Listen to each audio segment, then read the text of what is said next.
The tower burns through the night like a wound that refuses to close. Its flickering beacon casts long shadows across the dead plain. Soldiers, corpses, rusted machines, all sculpted in shades of ash and gold. The guardsmen rest in uneasy silence, wrapped in tattered cloaks and exhaustion. Only the commissar remains awake, watching the horizon with eyes that no longer see the world, but the meaning buried beneath it. The Vox beacon hums beside him, its voice reduced to static. He tunes the frequency, not expecting an answer, but hoping, always hoping. Hours pass.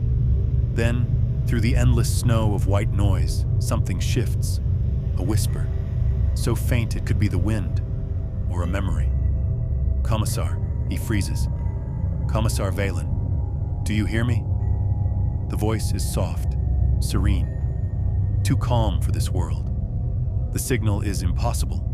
There are no active Imperial frequencies this far from the front, yet it persists, threading through the static like a hymn. This is Valen, he says, his voice low.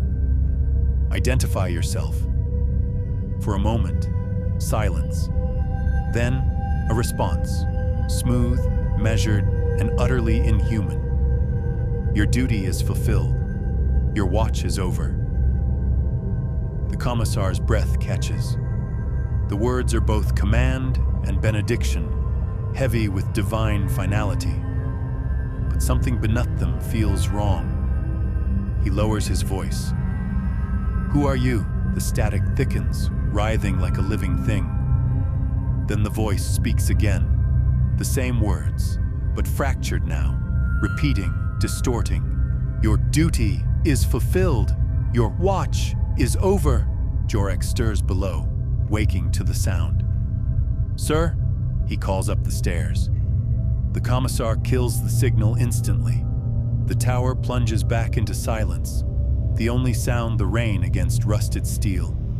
Nothing, Valen says. Return to rest. But he does not rest. He knows what he heard, and more importantly, he knows that nothing loyal speaks with such mercy. By dawn, the storm has swallowed the plains. The horizon is gone. The guardsmen wake to find the beacon dark, its light extinguished sometime during the night. No one knows why.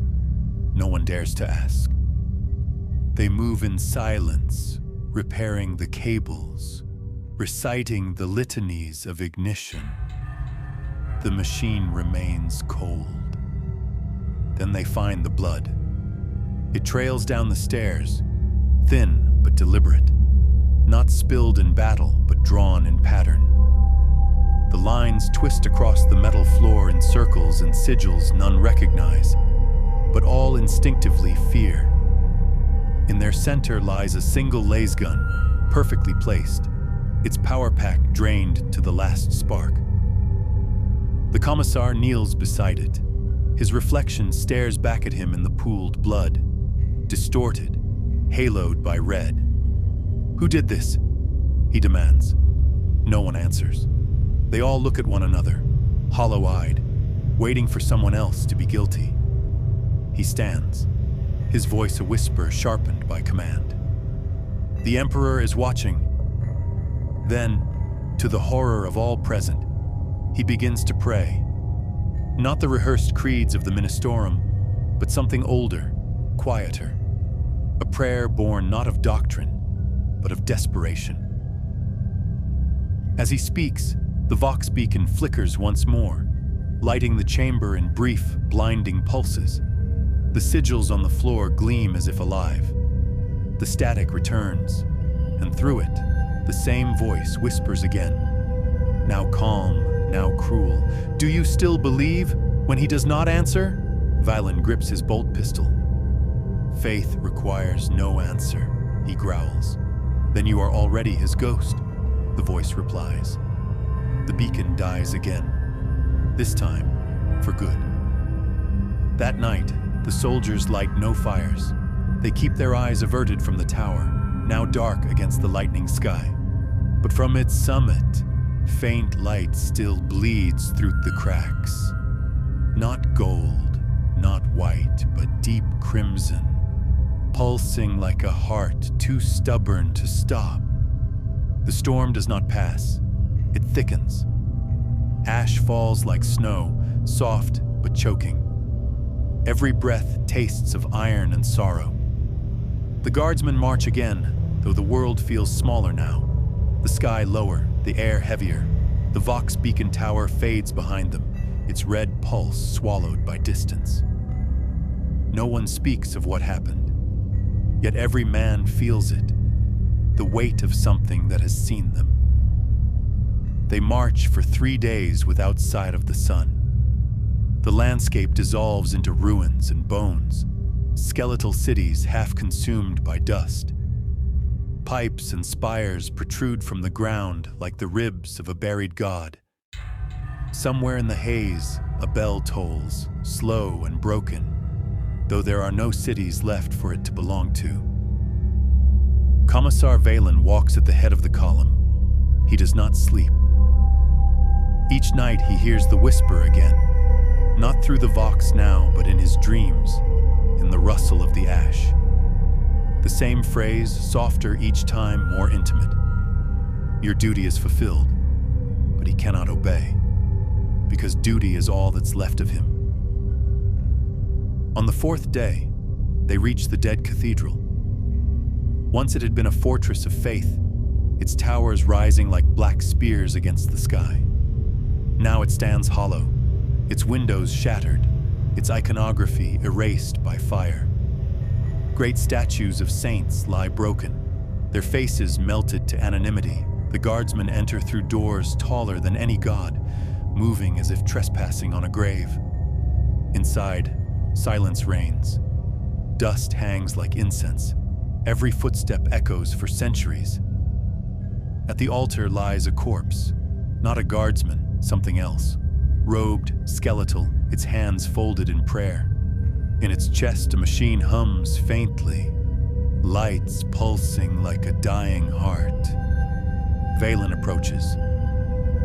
"This wasn't a man," whispers Jorek. "No," Valen answers. "It was a messenger." He brushes away the dust. Beneath the corpse's ribcage lies a sigil carved into the stone, the same pattern they saw beneath the tower, drawn now in copper and bone. The faint hum grows louder, syncing with Valen's heartbeat. Then the machine speaks. "Welcome back, Commissar." The voice is identical, calm, merciful, the same one from the beacon. The Guardsmen recoil. Valen stands still. "I am not yours," he says. The corpse machine replies, "All who remain are mine." The cathedral trembles. The sigil ignites with inner fire.